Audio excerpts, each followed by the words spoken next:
waxaa la filayaa in maanta garinka dambe magaalada Garowe ay ka dhacdo ciyaar aad u xiiso badan oo dhex mari doonta gobolada Sool iyo Nugaal oo ku kulmaya finalka koobka gobolada Puntland.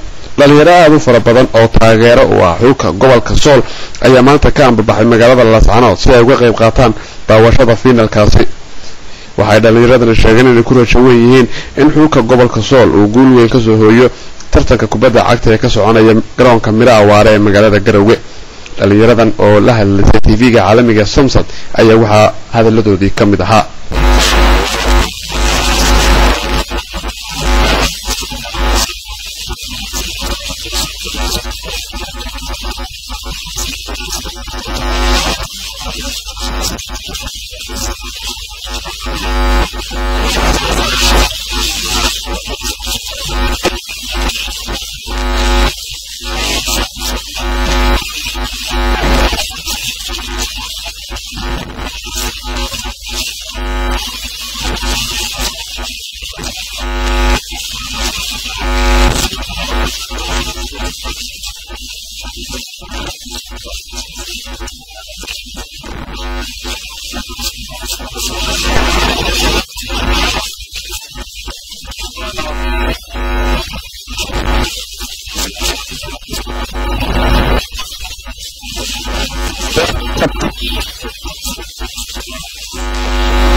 تركي كل هذا كله كمان تحمس الوضع كوسان بيه وهذا يصير من دولة بورا بريك من يسوي حقيقة كار دولة كمية دولة كبري وأنت تحمس يقول إنه الفاعلين على يبدين يرتى وقربت صور عسل كستو يقول الكوب يقول إنه يلا بكتير لكن تحمس يقول دولة كسان خاصة هم بدينا يكتبوا دولة عبد السلام. إحنا فين كم مانتا دولة كسان وحنا رجال يقول إن دولة مدلوا تأثير وياش بدلالان وأنا كتبت سوري سياسة رجالنا إن شاء الله. أبغى أكمل تاعي بس كل حاجة لانجا كاريرا بقول تقول تحسن. أنا وحنا هي اسمها سفر كيس بعاطة. إذا بقول بحضر تاعي واحد بحي لما قالوا من.